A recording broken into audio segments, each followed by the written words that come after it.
Hi, welcome back to art. Last week we started working on our graffiti sketches. You started practicing block style lettering, bubble style lettering, and wild style lettering. Hopefully your paper looks like this and you have picked out which one you liked the best. I outlined my bubble style letters, but I also really liked my block style lettering. Today we're going to look at two new aspects of our graffiti artwork. We're going to look at this black outline that we see on our name, and we're also going to look at some symbols and talk about how we can incorporate those into our picture. So I want you to get a new white piece of paper because this is going to be your final. I started one on this side. Here's another one, but I'm going to flip it over and start another one for you guys on this side. So I'm going to go ahead and stick these to the side for a minute. And I want you to probably keep this page on top so that you can look at your sketches you created last week. I am going to do the bubble style lettering for this one. And so I have this big, huge piece of paper, you guys, so it wouldn't really make sense if I put my name really teeny tiny right here. I'm going to blow it up a little bit bigger. So remember, if you're not familiar with the bubbles, if you still aren't super comfortable doing it, you don't think you're doing a good job, you're going to put a halo on top of, so here's your B, A. Wherever your letters come to a point, you're going to end it with this big halo.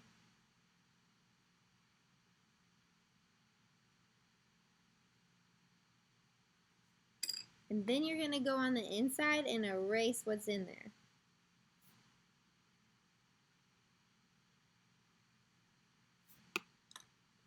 So I've got a B right here, and then I can just add my inside. So again, a little halo, and I want you to go up, halo, come down, and then get rid of your letter inside. Now some of you, after so much practice, will just be able to bubble it out without the other letter.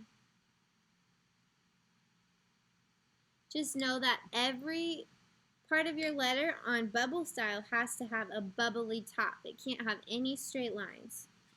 So when I move to this piece of paper, I'm going to draw both. But I'm making sure I've got those big curvy edges.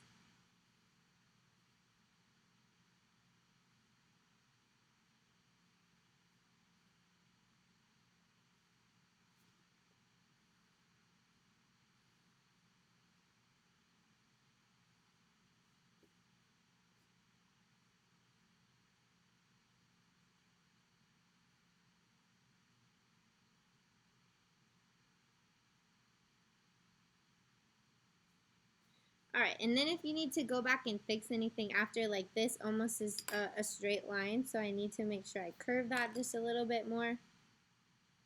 You can also do what I just did and overlap your letters. So overlap, you can see my V is kind of in front of my O, and my O overlaps my T. That is just a little bit more of the graffiti style. After you have that, you can go ahead and start outlining your letters. So before I start worrying about that thick black outline, I'm just going to go ahead and start by outlining all of my letters in black. So I'm trying to go fast. If you need to pause the video, if you want to work with me talking, you can, or you can watch the video and then get started. It's whatever you're more comfortable with or you prefer to do. You have a choice today. Got to outline my M's.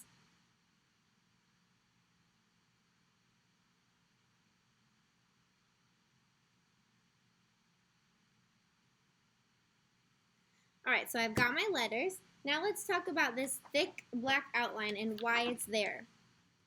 The whole purpose of this black outline is to create a shadow on our letters. A shadow is going to make our letters look more three-dimensional. It's also going to make them pop out off the paper a little bit more. So you can see that in my picture, all of my black outlines are on the right side. That means that my light source is coming from this side. My light source is coming from the left side, which means all of my right side on my letters, and look, even on my symbols, have this thick black outline. Okay, it's not going to make sense if you put a thick black outline on the right side and a thick black outline on the left side. It's just going to look cartoony, which is okay, but it's going to have that cartoon style where everything is outlined in a thick black line. So I picked the light source coming from the left side.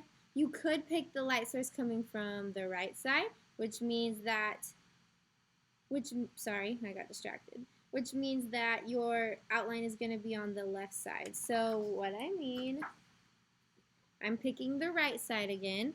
So every letter, here's the left side, here's the right side. I'm going to outline it in this thick black outline on the right side. So I'm going to skip this because this is technically the left side. And I'm going to move over to the right side again. You can tell already it's starting to have that popping 3D effect. Come on the right side of the inside of your O. And the same thing over here.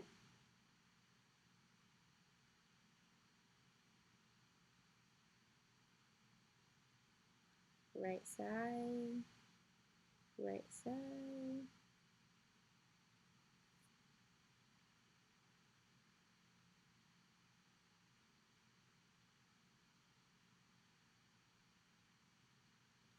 Now I'm using a black Crayola marker. You can use a Sharpie if you have that at home, or even a black crayon, boys and girls. So since this is Crayola marker and it smears really easy, I'm going to wait before I go back in and erase my pencil lines.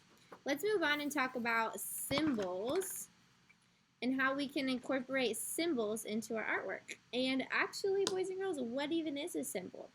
So a symbol is something that represents something else. So like the heart represents love, or the peace sign represents peace, right? The crown represents king or queen or royalty. It's included here because we looked at Basquiat and his work, and we know that his significance or his signature was the crown because he was the king of the art world. Remember his T-Rex painting? So I want to challenge all of you to incorporate the Basquiat crown into all of your artwork. So you could pick a couple symbols. I've drawn a couple of these for you. I'll also include it on your Canvas page. Or you could come up with symbols of your own. It is totally up to you. So I'm going to add a couple of symbols in here.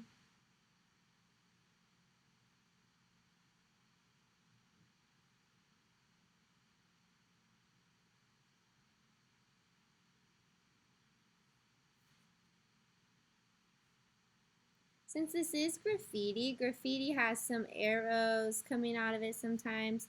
It has some squiggle lines.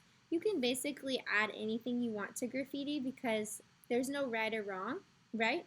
Graffiti, it's just artists kind of expressing themselves and having fun on a big backdrop, which is normally a building. I'm going to add this spray paint can that I see.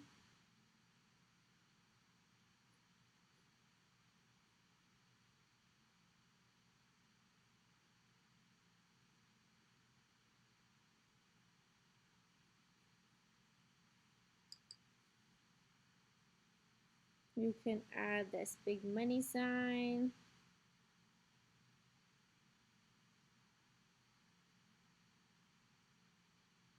So it kind of looks like an S, except it has that money line through it. And then make sure you outline your symbols in black.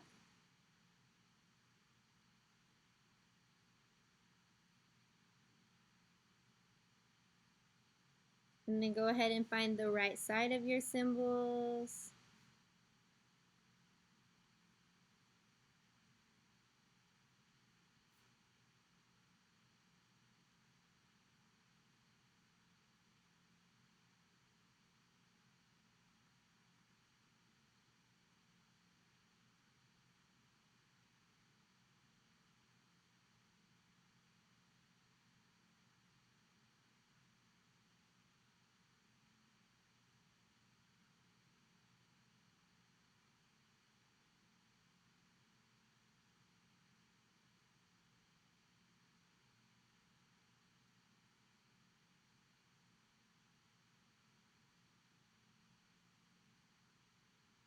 Can get a little tricky sometimes, but just go slow with it and try your best to find the right side of all of your letters or symbols.